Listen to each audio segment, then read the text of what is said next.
My dear students, आप सभी का स्वागत है। स्टूडेंट्स, आप लोगों के एग्जाम को देखते हुए मैं आज आप लोगों के लिए सबसे मोस्ट इम्पोर्टेंट टॉपिक लेकर आया हूं। और आज मैं आपको एग्जाम देने से पहले ये वीडियो देख के जाना है। आज मैं आपको कंप्लीट पूरे हर चैप्टर से एसएसटी सोशल साइंस के जितने भी बुक हैं और जितने भी चैप्टर्स हैं, सभी चैप्टर्स का सबसे मोस्ट इम्पोर्टेंट टॉपिक लेकर आया आपके लिए और इसे आपको समझाऊंगा। और साथ साथ में आपको लर्न करना है, रिवीजन करना है। ठीक है, आपको रिवीजन करवाऊंगा। आपको मेरे साथ कंप्लीट रिवीजन करना है, चैप्टर 1 से लेके पूरा जितने भी बुक है सभी के चैप्टर पूरा कंप्लीट चैप्टर तक का रिवीजन करवाऊंगा। और आप देखिए, आप साल भर में कुछ भी नहीं पढ़े हो, फिर भी आप यहाँ से अगर रिवीजन करके जाओगे तो 60 to 70 प्लस मार्क्स लाओगे। ठीक है, तो कंप्लीट आपको रिवीजन करना है, मेरे साथ बने रहना है। और चैनल में न्यू हो, चैनल को अभी तक सब्सक्राइब नहीं किए हैं आप लोग, चैनल को सब्सक्राइब कर लीजिए। तो सबसे पहला हमारा चैप्टर है, देखिए चैप्टर 1 फ्रांसीसी क्रांति। यहाँ से हम लोग रिवीजन करना चाहते हैं, स्टार्ट करते हैं। तो फ्रांसीसी क्रांति का स्टार्ट करते हैं हम लोग समाज की संरचना से, जहाँ 3 स्टेट होते थे। फ्रांसीसी क्रांति में कितने स्टेट थे? 3 स्टेट थे, है ना। प्रथम वर्ग है ना, प्रथम स्टेट, द्वितीय स्टेट और तृतीय स्टेट। तो प्रथम स्टेट या प्रथम वर्ग में जो थे वो क्लर्जी या फिर पादरी वर्ग आते थे प्रथम वर्ग में।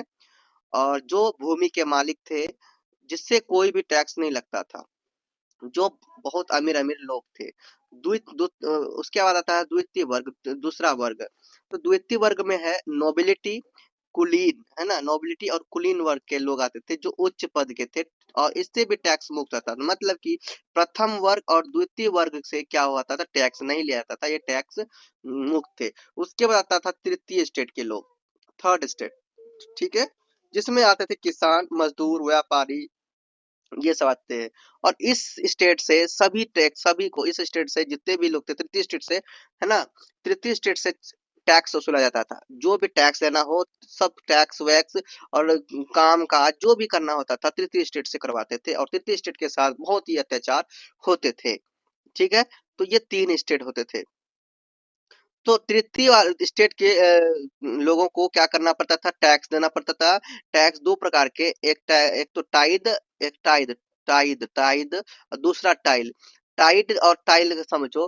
टाइड वो होता था यहाँ पे, यहाँ से, यहाँ छोड़ो, यहाँ से, यहाँ से, ठीक, यहाँ से देखो। टैक्स का जो नाम था, एक था टाइड, दूसरा था टाइल। तो टाइल जो थे वो चर्च के द्वारा वसूला गया कर था, और टाइल जो थे वो सरकार के द्वारा वसूला गया कर था। ठीक है, ये ध्यान रखना। उसके बाद आपका आता है, या फिर से मैं बताऊं, टाइद जो थे वो चर्च के द्वारा, टाइद में चर्च के द्वारा वसूला गया कर होता था। चर्च में लोग, चर्च से वसूला जाता था ये कर। और टाइल में सरकार वसूलते थे। मतलब कि तृतीय स्टेट के लोगों से सरकार भी टैक्स लेते थे और चर्च से भी, चर्च को भी टैक्स देना पड़ता था। इस तरह से बहुत अत्याचार होता था। मुख्य कारण की बात करें तो आर्थिक संकट। आर्थिक संकट में आते हैं लुईस 16 का। लुईस 16 जो थे वो बहुत ही खर्चीला थे। फ्रांस में उस समय राजा कौन थे? लुईस 16। ठीक है, और ये जो है बहुत ही खर्चीला थे, अय्याशी जिंदगी अपने आप को जीता था और जीते थे, और अपने प्रजा के बारे में ये नहीं सोचते थे। और बात करते हैं इसका, इसका अमेरिका के युद्ध से, अमेरिकी युद्ध से ये लिया गया कर्ज। इसके पास जो कर्ज था, युद्ध युद्ध में ले गया कर्ज तभी था। ठीक है, और दूसरा है सामाजिक और असमानता प्लस भुखमरी, जिसमें रोटी और महंगाई की बहुत ही अधिक महंगाई, और जिसमें रोटी की महंगाई बहुत अत्यधिक थी।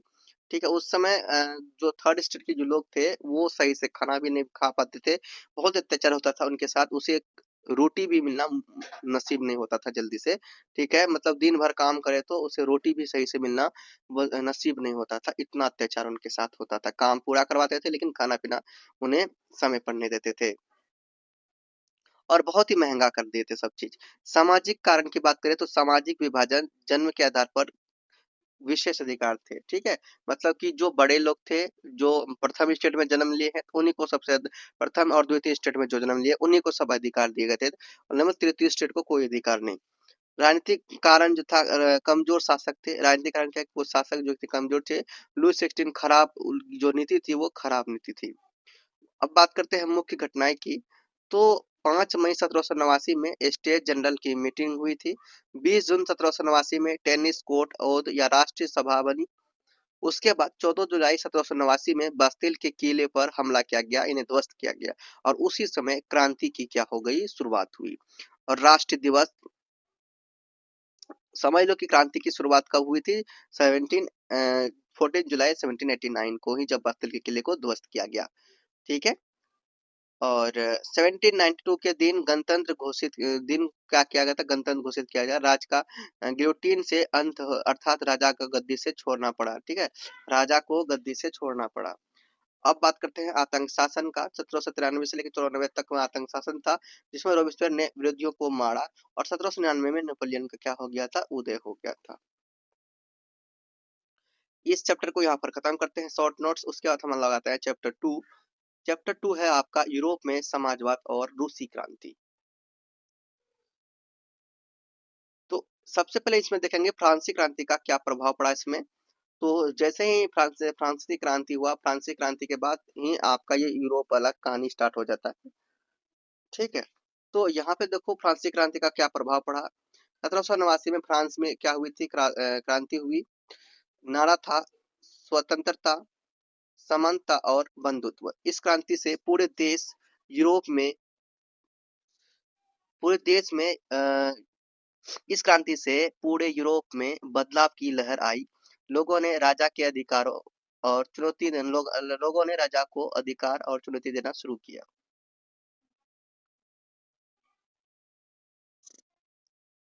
लोकतंत्र और नागरिक अधिकारों की सोच बढ़ी। अब बात करते हैं औद्योगिक क्रांति और मजदूरों की स्थिति कैसी थी। तो मशीनों के कारण कारखाने बढ़े, मजदूरों से 12 से 15 घंटे काम कराया जाता था। कम वेतन, खराब रहने की स्थिति, तो मतलब वेतन भी कम दिया जाता था और खाने पीने की व्यवस्था भी बहुत ही, मतलब वेतन कम, काम ज्यादा करवाते थे, बच्चों से भी काम करवा लिया जाता था। नेक्स्ट है आपका समाजवाद क्या है। क्या समाजवाद क्या है। समाजवाद वो होता है जो समाज के हित के बारे में सोचता है, समाज के भलाई के बारे में सोचता है, समाज में गरीब और अमीर के बीच खाई को दूर करता है ना। और हमेशा हमेशा समाज के उच्चतम भविष्य, समाज के उच्चतम भलाई के बारे में सोचता है। तो वो कौन होता है, समाजवाद होता है।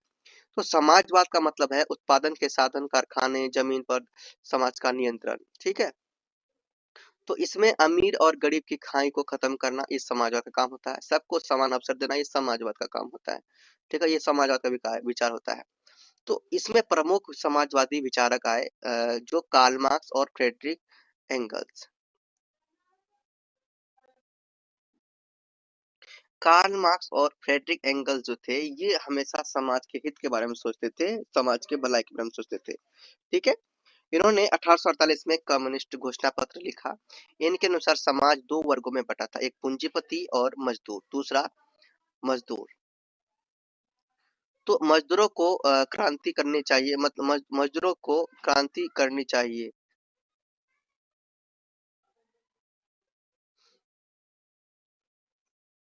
देखो, दो वर्ग में थे, वो कहते थे कि पूंजीपति, पूंजीपति है, उन्हें घमंड नहीं हो, है ना, वो मजदूरों से अत्याचार ना करे, ना ज्यादा काम कराए, जितना मजदूर काम करे उसके अनुसार उसको वेतन मिले। ठीक है, और ये मजदूरों को, गरीबों को वेतन के बारे में बात किया करते थे, वेतन और उनके भलाई के बारे में बात करते थे। अगला है आपका रूस की स्थिति क्रांति से पहले कैसी थी। रूस पर जार का शासन था। अंतिम जार जो थे वो निकोलस द्वितीय थे। निकोलस द्वितीय क्या थे, अंतिम जार थे। जनता को कोई अधिकार नहीं था। किसान किसान, गरीब और मजदूर शोषित थे। 1914 में रूस से प्रथम विश्व युद्ध में भाग लिया। युद्ध से देश की आर्थिक हालत खराब हो गई। उसके बाद हम लोग बात करते हैं 1905 की क्रांति। मजदूरों ने शांतिपूर्ण प्रदर्शन किया, सैनिकों ने गोली चला दी और इसी गोली चलाने से इसका क्या कहता है, खूनी रविवार, 1905 की इस क्रांति को खूनी रविवार के नाम से जाना जाता है। जार ने ड्यूमा या संसद बनाने का क्या किया, वादा किया। 1917 की रूसी क्रांति। तो 1917 की रूसी क्रांति को फरवरी क्रांति भी कहा जाता है। याद रखना। रोटी की कमी और हड़तालें, जार निकोलस द्वितीय ने गद्दी छोड़ दी और अस्थायी सरकार बनी। अक्टूबर क्रांति की बात करें तो अक्टूबर क्रांति का नेतृत्व व्लादिमीर करते थे, लेनिन ने किया है ना, व्लादिमीर लेनिन कर रहे थे। बोल्शेविक दल ने सत्ता पर कब्जा कर लिया, रूस ने समाजवादी सरकार बनी। रूस में क्या बनी? समाजवादी सरकार बनी। अब देखो आगे है रूसी क्रांति के परिणाम। जमीन जमीन में समाजवाद फैला, मजदूरों को अधिकार मिला रूसी क्रांति के बाद, है ना। तो रूसी क्रांति क्यों भाई? ये रूसी क्रांति इसलिए करवाया गया। रूसी क्रांति में जो रूस में अत्याचार करते थे, जब राजा लुई 16 थे, जो प्रथम और द्वितीय स्टेट को सब सुविधा देते थे, लेकिन तृतीय स्टेट को नहीं देते थे। तो इसी वजह से रूसी क्रांति हुई, अन्याय के खिलाफ। ठीक है, मजदूरों पर अत्याचार के खिलाफ। ठीक है, तो इसीलिए यहाँ पर क्या हुआ? रूसी क्रांति हुआ। तो इस क्रांति के बाद क्या क्या हुआ, वही बात कह रहे हैं। रूसी क्रांति के परिणाम क्या हुए कि जमीन में समाजवाद फैला, है ना, मजदूरों को अधिकार मिले, कई देशों में कम्युनिस्ट पार्टियां बनी, आगे चलकर शीत युद्ध की स्थिति बनी। शीत युद्ध यूएसएसआर और यूएसए के बीच ये दो ये दो महाशक्ति थे शीत युद्ध में। यूएसएसआर और यूएसएसए, दो महासंगठन के बीच क्या होते थे? युद्ध की स्थिति बनी हुई थी, जहां पे सिर्फ युद्ध की संभावना थी, बट युद्ध हो नहीं रहा था। युद्ध राजनीतिक युद्ध था, ये जो युद्ध था राजनीतिक युद्ध था। दोनों तरफ से सिर्फ युद्ध की संभावना थी, डर बनी थी। ठीक है, ऐसे युद्ध को क्या कहेंगे? जिसमें ना गोली चले, ना बंदूक चले, ना हथियार, कोई भी हथियार से युद्ध ना हो, जहां सिर्फ बातों से युद्ध हो, राजनीति से युद्ध हो, है ना, नीतियों से युद्ध हो। ठीक है, वो शीत युद्ध होता है। 7वां पॉइंट है जमीन किसानों में बटी, बैंकों और उद्योगों का राष्ट्रीयकरण हुआ, रूस का नाम बदलकर रखा गया सोवियत संघ। ठीक है, और रूस, ब्रिटेन, जापान, जर्मनी, यूक्रेन, इसके अंदर में वो आ गए। कौन? रूस। चैप्टर 3 आता है आपका नासीवाद और हिटलर का उदय। जर्मनी की स्थिति प्रथम विश्व के बाद कैसी थी? तो देखिए, प्रथम विश्व युद्ध के बाद जर्मनी की हालात बहुत खराब हो गई थी। इसमें वर्साई की संधि की बात करते हैं सबसे पहले। तो जर्मनी को युद्ध का दोषी ठहराया गया, भारी जुर्माना लगाया गया, सेना कम कर दी गई और कई इलाके छीन लिए गए इनसे। वाइमर गणराज्य 1919 में जर्मनी में लोकतांत्रिक सरकार बनी, लेकिन यह सरकार कमजोर थी। आर्थिक संकट और बेरोजगारी बढ़ी। 1929 की महामंदी की बात करें तो अमेरिका में आर्थिक संकट आया, जर्मनी की अर्थव्यवस्था भी गिर गई, लाखों लोग बेरोजगार हो गए। हिटलर का उदय 1919 में हिटलर का उदय हुआ, नाजी पार्टी में शामिल हुए। 1993 में तख्तापलट की कोशिश की गई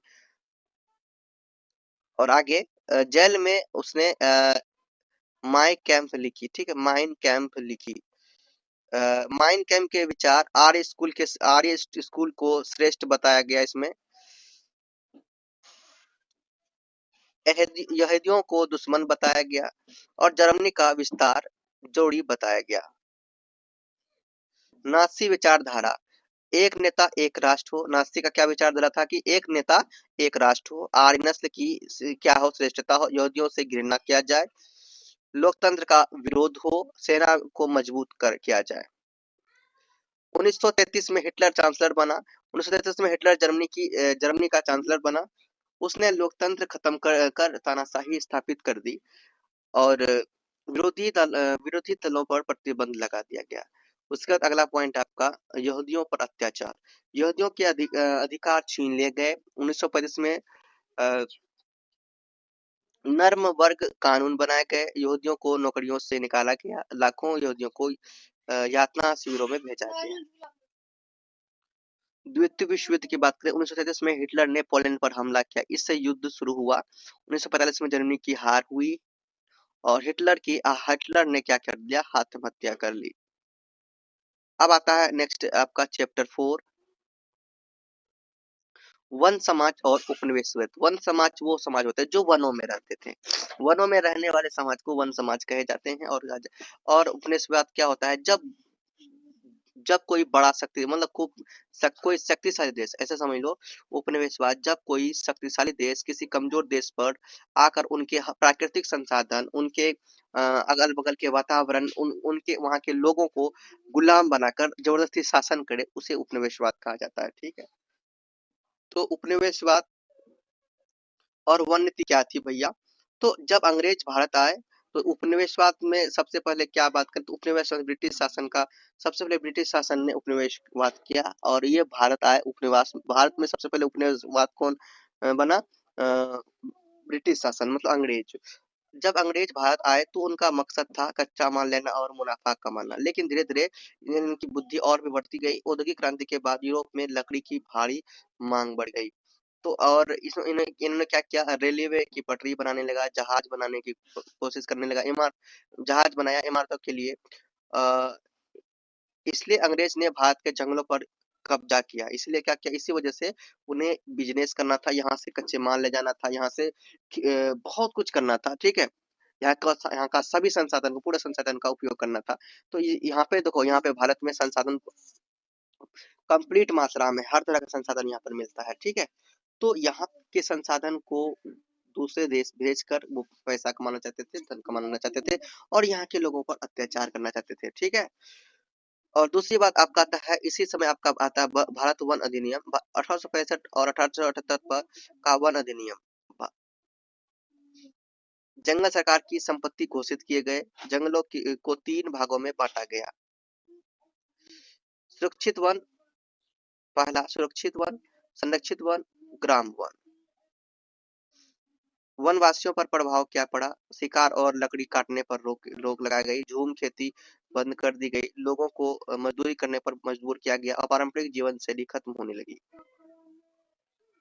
बस्तर विद्रोह, वन कानूनों का विरोध किया गया, बेकार या मुफ्त मजदूरी की करवाई गई, जंगलों में प्रवेश पर रोक लगा दिया गया।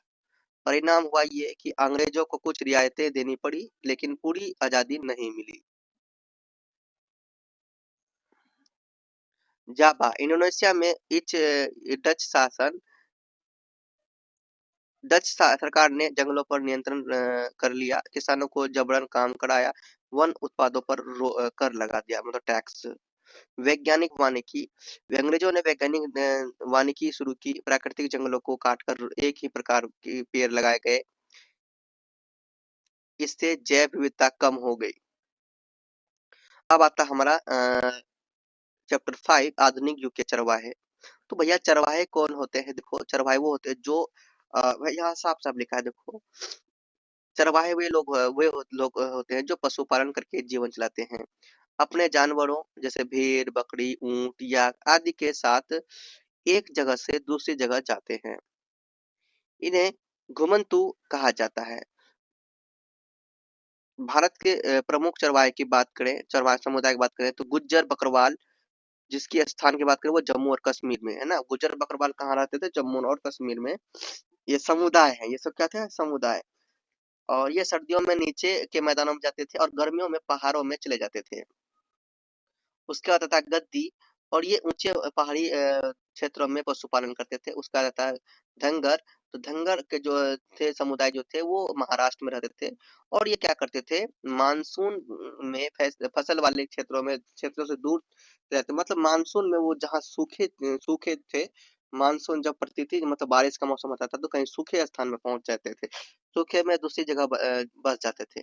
ठीक है, उसका था रायका, रायका का स्थान है राजस्थान। ऊंट पालन के लिए ये प्रसिद्ध है। तो ये जो समुदाय थे, इस समुदाय के लोग ऊंट पालते थे। उसके बाद आता है उपनिवेश का प्रभाव। जब अंग्रेजों ने भारत पर शासन किया तो उन्होंने कई कानून बनवाए। पहला क्या है? वन अधिनियम। तो भारतीय वन अधिनियम 1878 में लागू किया गया। जंगलों में चराई पर रोक कर दी गई, चरवाहों के आने जाने पर नियंत्रण कर दिया गया। उसके बाद है आपराधिक जनजातीय अधिनियम 1871। अपराधी जनजातीय अधिनियम 1871 में लागू हुआ। यह कई घुमंतु जातियों को जन्मजात अपराधी घोषित कर दिया गया। उन्हें पुलिस में पंजीकरण करवाना पड़ता था। इससे चरवाहों का जीवन कठिन हो गया।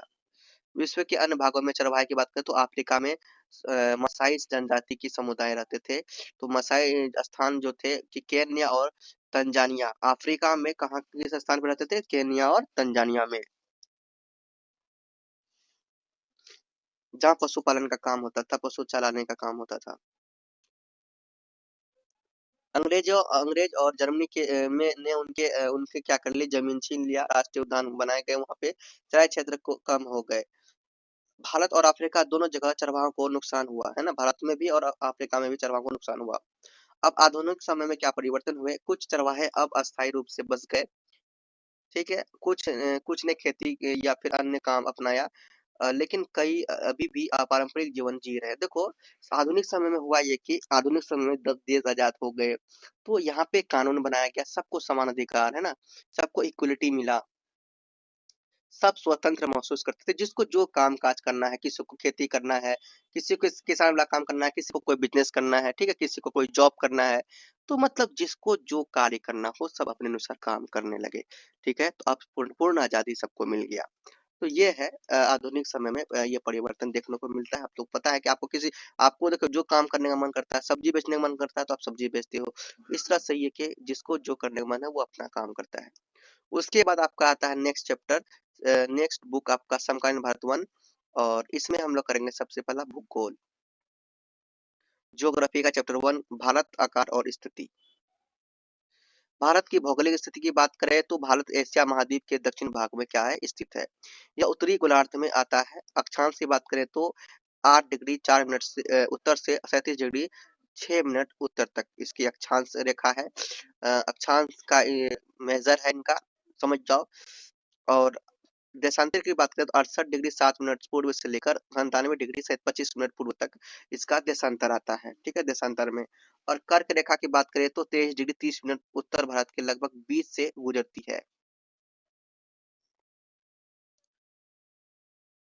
भारत का आकार की बात करें तो कुछ क्षेत्रफल की बात करें तो भैया 32,08,000 वर्ग किलोमीटर भारत का कुल क्षेत्रफल है। क्षेत्रफल के आधार पर विश्व में सातवां सबसे बड़ा, विश्व का सातवां सबसे बड़ा क्या है, अ, सातवां सबसे बड़ा भाग है, और क्षेत्रफल की दृष्टि से सातवां सबसे बड़ा देश है कौन, क्या कहते हैं, भारत। भारत के सबसे बड़े देशों की बात करें तो वही सबसे बड़े देश है रूस, कनाडा, उसके बाद चीन, संयुक्त राज्य अमेरिका, ब्राजील, ऑस्ट्रेलिया, उसके बाद भारत, ठीक है, सातवां नंबर पे।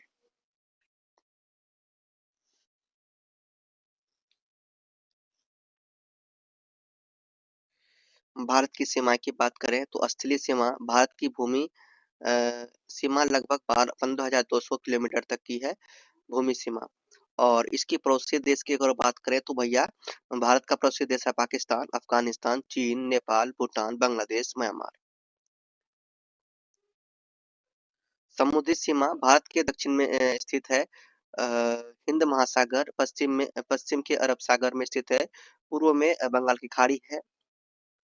समुद्री तटरेखा लगभग 7,516 किलोमीटर लंबी है। भारत की केंद्रीय स्थिति भारत एशिया के मध्य में स्थित है। भारत जो है एशिया के मध्य में स्थित है। प्राचीन समय में व्यापार मार्गों का केंद्र रहा भारत। पूर्व और पश्चिम के देश के बीच संपर्क का माध्यम रहा भारत। इस कारण भारत की सांस्कृतिक विविधता बड़ी है। अगला है समय का अंतर की बात करें तो भारत का मानक रूप समय 82 मिनट 30 मिनट का है। पूर्व देशांतर से लिए जाते हैं, ठीक है, समय। मतलब कि इसी के अकॉर्डिंग आपका भारत में अपना समय बताया जाता है, और दूसरा देश में अलग समय, तीसरे देश में अलग समय, ठीक है, इसी के अकॉर्डिंग बनता है। यह रेखा इलाहाबाद यानी प्रयागराज के पास से गुजरती है। पूरे देश में एक ही समय आईएसटी लागू है। अब आता है स्टूडेंट भूगोल का चैप्टर 2, भौतिक स्वरूप। तो भौतिक स्वरूप की बात करें तो हिमालय पर्वत, उत्तरी मैदान, प्रायद्वीपीय पठार, भारतीय मरुस्थल, तटीय मैदान, द्वीप समूह है।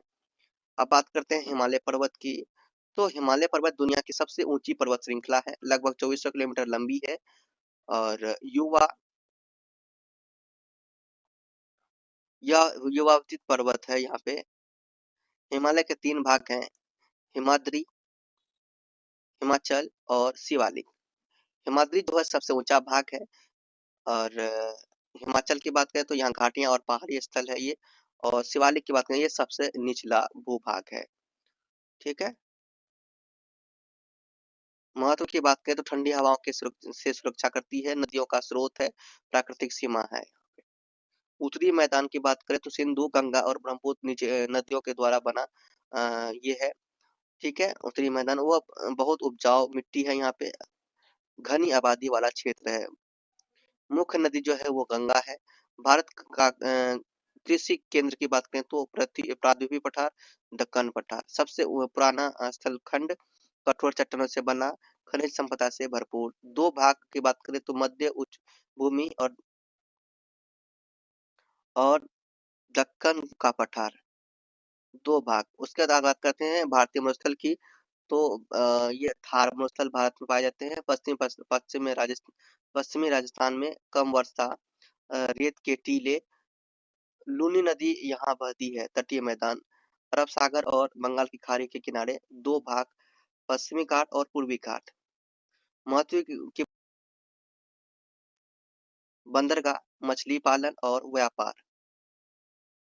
अब आता है द्वीप समूह। तो द्वीप समूह में कौन कौन आते हैं? अंडमान और निकोबार द्वीप समूह। दूसरा पॉइंट है ज्वालामुखी द्वीप, बंगाल की खाड़ी में। लक्षद्वीप। और अगला आपका है, ये आपका अरब सागर में प्रवाल है। आगे देखते हैं चैप्टर थर्ड, अपवाह। अपवाह क्या कहता है? जब कोई भी पानी, मतलब कि कहीं का भी पानी किसी क्षेत्र में बहने वाली जो नदी होता है, ठीक है, जल, नदी का जो जल एक जगह से दूसरी जगह जो जाती है, उसी को हम लोग क्या कहते हैं? अपवाह।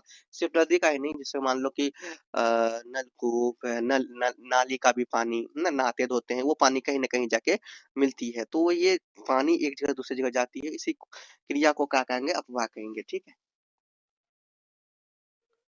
अफवाह क्या है? किसी क्षेत्र में बहने वाली नदियों का जल अफवाह का तंत्र कहलाता है। ठीक है। ये होता है। नदी प्लस उसकी सहायक नदियां मिलकर नदी तंत्र बनाती है। भारत के प्रमुख नदी तंत्र की बात करें तो भारत की नदियों को दो भागों में बांटा जाता है, हिमालयन नदियां और प्रायद्वीपीय नदियां।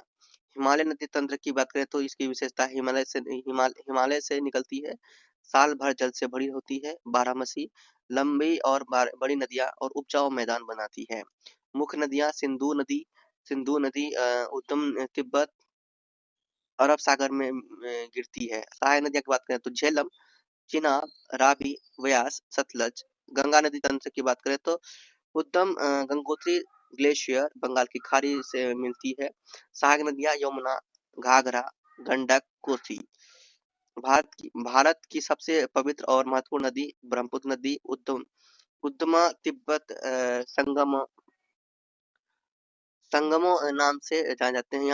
यहाँ पे असम से होकर यह बहती है, गंगा के साथ मिलकर डेल्टा बनाती है। प्रायद्वीपीय नदी तंत्र की बात करें तो पठारी क्षेत्र से निकलती है, वर्षा पर निर्भर होती है।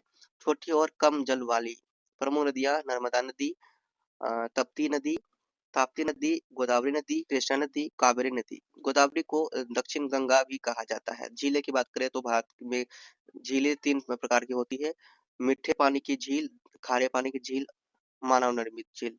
उदाहरण चिल्का झील खारे और पानी की झील है। अफवाह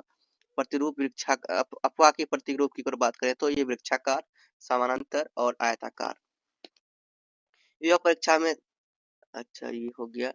अब आता है चैप्टर फोर आपका, जलवायु। जलवायु क्या है? किसी स्थान का लंबे समय का औसत मौसम जलवायु कहलाता है। भारत की जलवायु को उष्णकटिबंधीय मानसूनी जलवायु कहते हैं। भारत की जलवायु को प्रभावित करने वाले कारक अक्षांश, ऊंचाई, समुद्र से दूरी, दबाव और पवन, महासागर, सागरीय धाराएं। कर्क रेखा भारत के बीच से गुजरती है, इसलिए दक्षिण भाग उष्णकटिबंधीय क्षेत्र में है। मानसून की बात करें तो मानसून शब्द अरबी शब्द मौसिन से आया है। दक्षिणी पश्चिम मानसून भारत में लगभग 75% वर्षा इसी से होती है। दो शाखाएं इसकी है, अरब सागर शाखा, बंगाल की खाड़ी शाखा। महत्वपूर्ण स्थान की बात करें तो केरल, यहाँ से केरल से मानसून प्रवेश करता है लगभग 1 जून को। उत्तर पूर्व मानसून मुख्य रूप से दक्षिण पूर्वी भारत में वर्षा, विशेष रूप से तमिलनाडु को वर्षा मिलती है, ठीक है।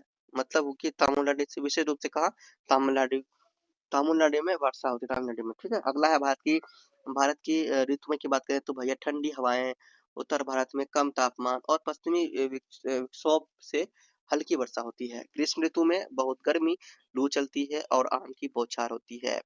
वर्षा ऋतु की बात करें दक्षिण पश्चिम मानसून अधिकतम वर्षा होती है। और शरद ऋतु की बात करें तो मानसून की वापसी, साफ आसमान होता है। वर्षा का वितरण, अधिक वर्षा मेघालय में अधिक वर्षा होती है। मैसिन डाम ने विश्व में सर्वाधिक वर्षा होती है। मौसिन डाम ने कम वर्षा, धर्मस्थल। अब आपका आता है सुन चैप्टर 5, प्राकृतिक वनस्पति और वन्य प्राणी। प्राकृतिक वनस्पति क्या है? जो पौधे प्राकृतिक रूप से उगते हैं और जिनकी देखभाल इंसान नहीं करता, उन्हें प्राकृतिक वनस्पति कहते हैं, ठीक है। जलवायु, मिट्टी और प्रकृति वनस्पति वही ना, जब देखते हो ना किसी वन में अचानक कुछ ऐसे ऐसे पौधे उगाते हैं जिसे हम लोग नहीं उगाते हैं, जो प्रकृति के द्वारा उग के आते हैं, ठीक है। जड़ी बूटियां वनस्पति में ही मिलते हैं, है ना, वनस्पति। तो जड़ी बूटी को हम लोग वनस्पति भी कह सकते हैं। और उस भारत में वनों के प्रकार, उष्णकटिबंधीय सदाबहार वन, अधिक वर्षा वाले क्षेत्र, उष्ण जो कटिबंधीय सदाबहार वन होते हैं, इसमें अधिक वर्षा वाले क्षेत्र हैं। उष्ण कटिबंधीय सदाबहार वन को अधिक वर्षा वाला क्षेत्र कहा जाता है। पेड़ पेड़ पूरे साल हरे रहते हैं, पूरे साल क्या होते हैं, हरे रहते हैं। बहुत घने जंगल होते हैं। मुख्य क्षेत्र की अगर बात करें तो अंडमान निकोबार द्वीप समूह, पश्चिमी घाट, मेघालय, यह मुख्य जगह है। उष्ण कटिबंधीय पर्णपाती वन, मध्यम यहाँ वर्षा, मध्यम वर्षा वाले क्षेत्र हैं। पेड़ गर्मियों में पत्तियां गिरते हैं यहाँ पर। दो प्रकार की ये जो होते हैं उष्णकटिबंधीय पर्णपाती वन, दो प्रकार के होते हैं, आर्द्र पर्णपाती और शुष्क पर्णपाती।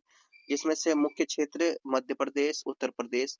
कांटेदार वन की बात करें तो कम वर्षा वाले क्षेत्र और छोले और कांटेदार पौधे। मुख्य क्षेत्र की बात करें तो छोटे और कांटेदार पौधे छोले कहते हैं, छोटे और कांटेदार पौधे। मुख्य क्षेत्र की बात करें थार, रूस, मरुस्थल, पर्वतीय वन। पहाड़ी क्षेत्रों में ऊंचाई के अनुसार वनस्पति बदलती है। मुख्य क्षेत्र हिमालय। मैंग्रोव वन की बात करें तो समुद्र तट और डेल्टा क्षेत्र वाले जगह को मैंग्रोव वन कहते हैं। खारे पानी में ये उगते हैं। मुख्य क्षेत्र की बात करें सुंदर डेल्टा। यहाँ प्रसिद्ध जीवा रॉयल बंगाल टाइगर। वन्य प्राणी की अगर बात करें, भारत में विविध प्रकार के जीव पाए जाते हैं। बाघ, गेंडा, हाथी, शेर। वन्य जीव संरक्षण की बात करें तो कारण शिकार, जंगलों की कटाई, प्रदूषण, सरकार के प्रयास, वन्य जीव अभ्यारण्य प्रोजेक्ट टाइगर 1977। उसके बाद आता है चैप्टर 6,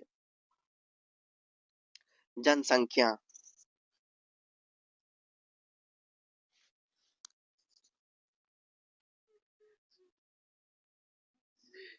आपका यहाँ पे है नेक्स्ट चैप्टर 6, जनसंख्या।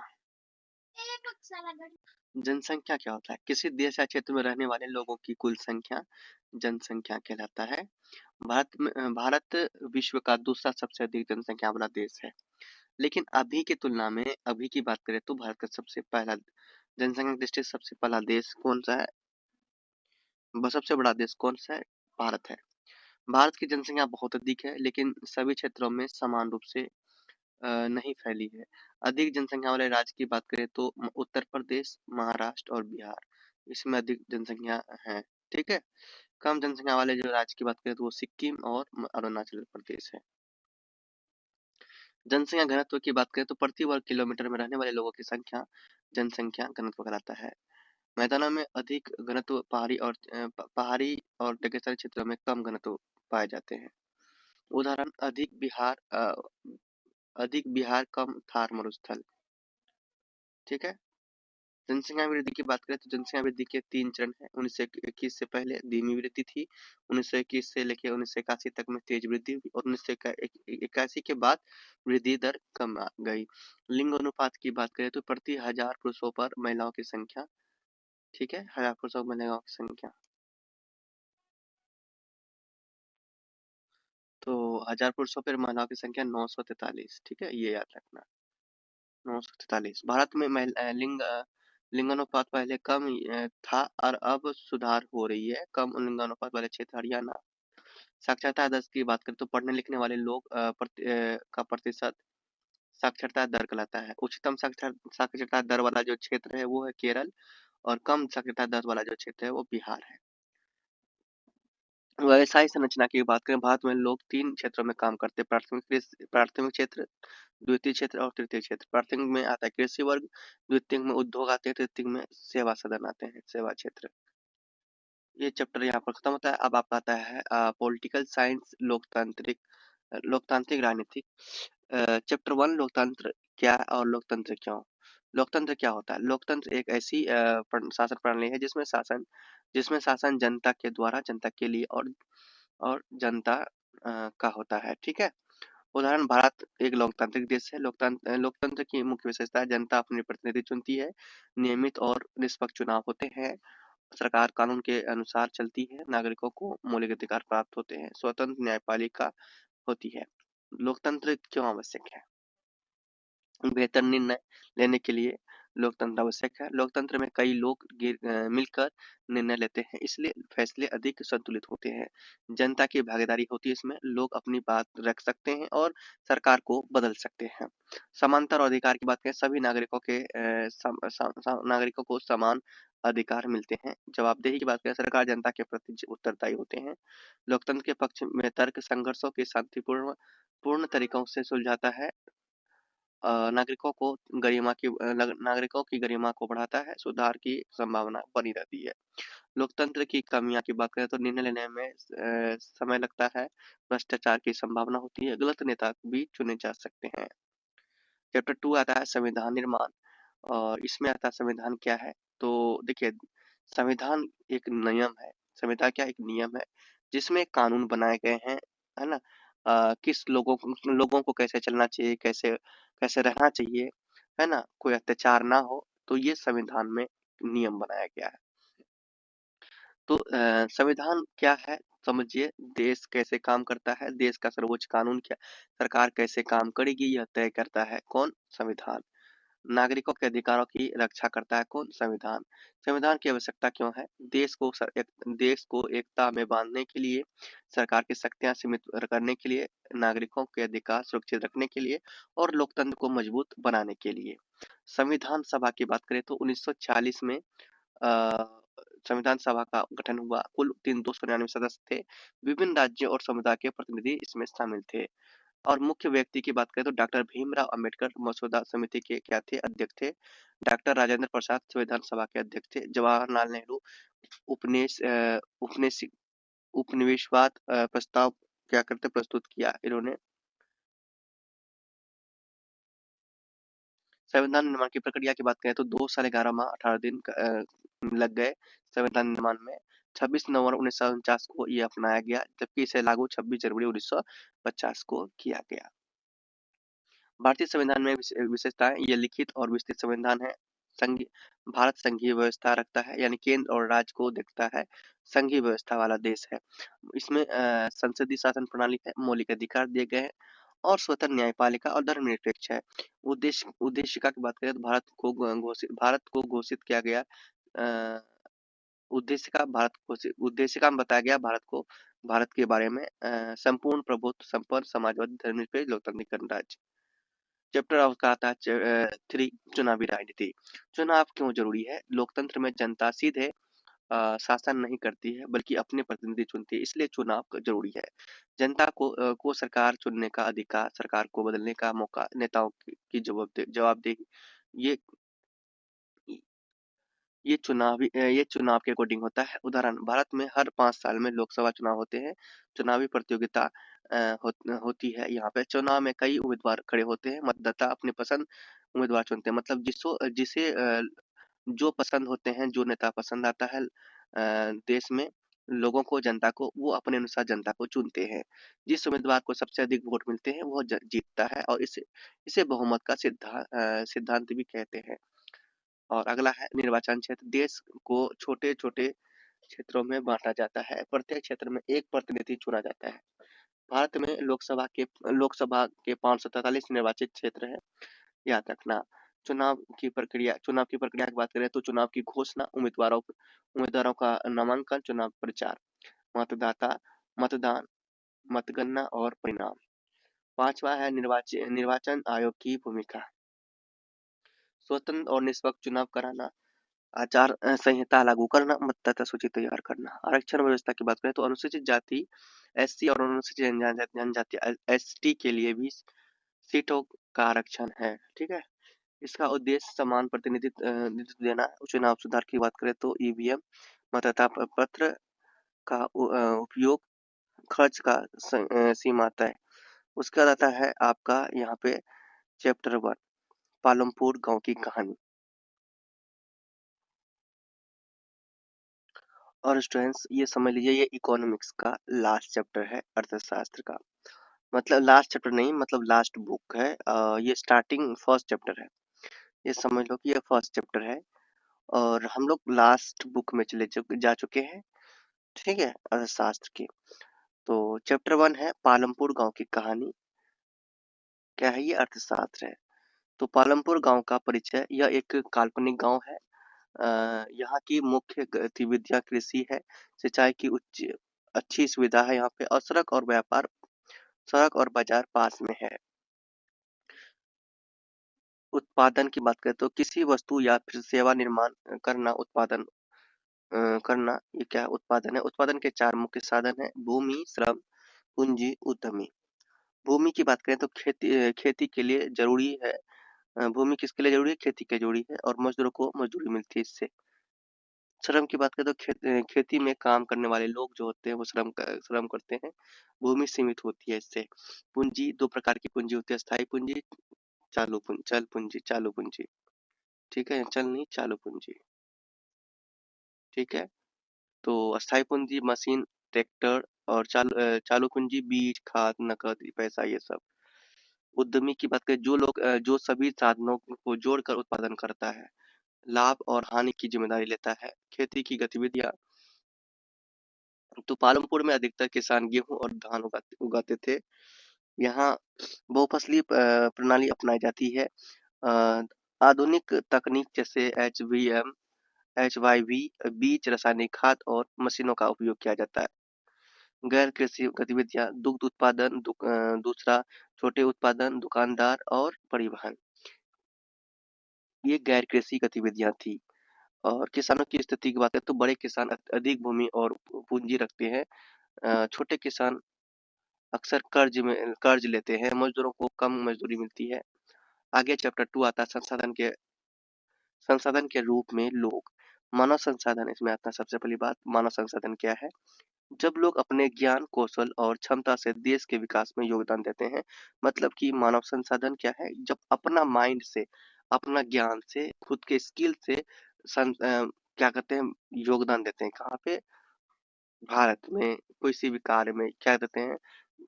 योगदान देते हैं, है ना? उनके माइंड का यूज होता है, उनके श्रम का यूज होता है, उनसे विकास होता है, तो वो मानव संसाधन कहलाता है। और इसमें शिक्षा बहुत ही महत्वपूर्ण भूमिका निभाती है मानव विकास में। शिक्षा का महत्व की बात करें तो शिक्षा से ज्ञान और कौशल बढ़ता है, अच्छे रोजगार के अवसर मिलते हैं, देश की आय बढ़ती है, जागरूक नागरिक बनते हैं। सरकार ने शिक्षा को बढ़ावा देने के लिए सर्व शिक्षा अभियान, मिड डे मील, सेम जैसी योजनाएं चलाई। स्वास्थ्य का महत्व, जब स्वस्थ व्यक्ति अच्छा काम कर सकता है ना? ये स्वास्थ्य का महत्व है। बीमारियों से काम कम और आय दोनों घटते हैं। ठीक है, सरकार स्वास्थ्य केंद्र और अस्पताल खोलती है। शिक्षा प्लस स्वास्थ्य बेहतर मानव संसाधन है। बेरोजगारी की बात करें तो जब काम करने की इच्छा और क्षमता हो लेकिन काम ना मिले, ये क्या कहलाता है? हमारा बेरोजगारी। और यहाँ पे मौसमी बेरोजगारी 2 प्रकार के होते हैं बेरोजगारी: मौसमी बेरोजगारी या फिर प्रच्छन्न बेरोजगारी। गाँव में प्रच्छन्न बेरोजगारी होती है क्योंकि ये मौसम के अकॉर्डिंग लोग काम करते हैं। जब खेती होती है तभी इन लोगों को पैसे होते हैं, जब खेती नहीं होती है तभी पैसे नहीं होते। मतलब जब खेती का फसल तैयार हो जाता है तभी इसके पास पैसे आते हैं। आर्थिक गतिविधियां, लोग 3 क्षेत्रों में काम करते हैं: प्राथमिक कृषि क्षेत्र, द्वितीयक उद्योग क्षेत्र और तृतीयक सेवा क्षेत्र। अब आता है चैप्टर 3 निर्धनता, यानी एक चुनौती। निर्धनता क्या है? एक चुनौती है।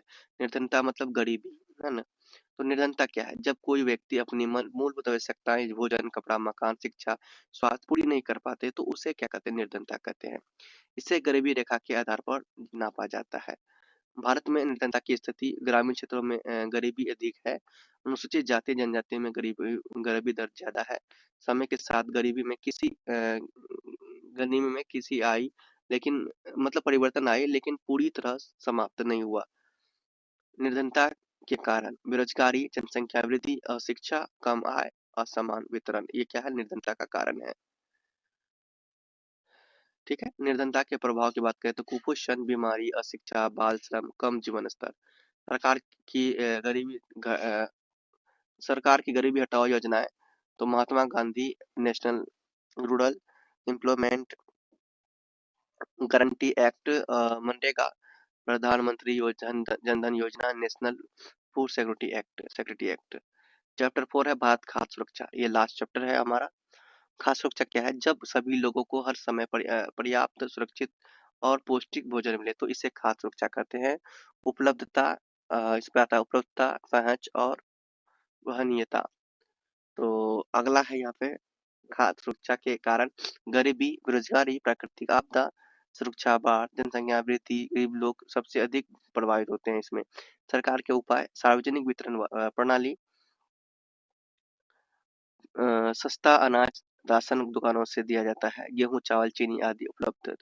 बफर स्टॉक: सरकार ने किसानों से अनाज खरीद कर भंडारण करती है, संकट के समय जनता को वितरित किया जाता है। राष्ट्रीय खाद्य सुरक्षा अधिनियम, नेशनल फूड सिक्योरिटी एक्ट 2013 में लागू हुआ, गरीब परिवार को सस्ता अनाज उपलब्ध कराता है। अन्य योजनाएं, ठीक है, तो ये योजना है। उसका आता है हरित क्रांति योगदान, 1960 के दशक में ये हुआ, उत्पादक बढ़ा और खाद्यान्न में अत्यधिक आत्मनिर्भरता मिली। तो इस तरह से आपको कंप्लीट बुक के जितने भी चैप्टर्स थे, सभी चैप्टर रिवीजन करवाया गया।